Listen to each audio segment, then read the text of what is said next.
नमस्कार दोस्तों, स्वागत है आपका हमारे चैनल पर, जहां हम आपके लिए लाते हैं दिल को छू लेने वाली प्रेरणादायक कहानियां। आज की कहानी है भगवान बचाएगा, जो आपको समझाएगी कि कैसे भगवान हमें मौके देते हैं और हमें उनका सही समय पर फायदा उठाना चाहिए।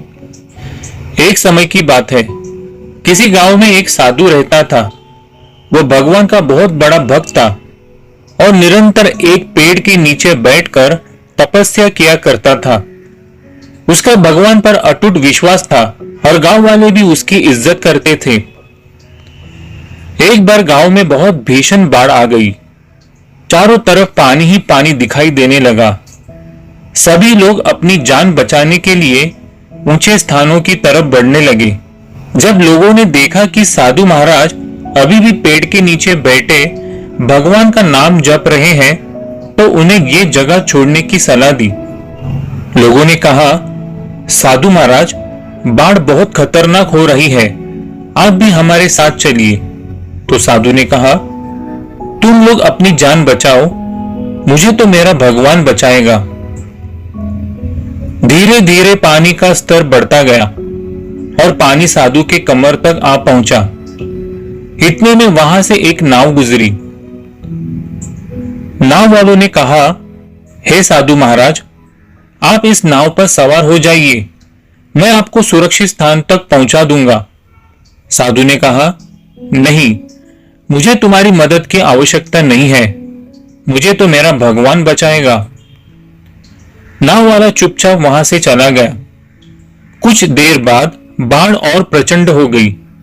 साधु ने पेड़ पर चढ़ना उचित समझा और वहां बैठकर ईश्वर को याद करने लगा। तभी अचानक उन्हें गड़गड़ाहट की आवाज सुनाई दी। एक हेलीकॉप्टर उनकी मदद के लिए आ पहुंचा।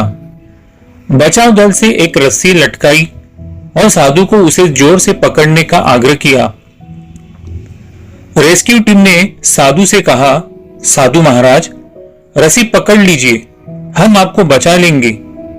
तब साधु ने कहा, मैं इसे नहीं पकड़ूंगा, मुझे तो मेरा भगवान बचाएगा। उनकी हट के आगे बचाव दल भी उन्हें लिए बगैर वहां से चला गया। कुछ ही देर में पेड़ बाढ़ की धारा में बह गया और साधु की मृत्यु हो गई।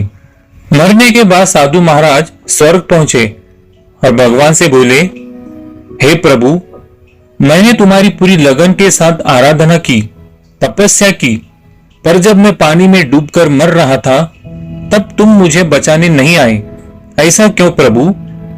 तब प्रभु ने कहा, हे साधु महात्मा, मैंने तुम्हारी रक्षा करने एक नहीं बल्कि 3 बार आया।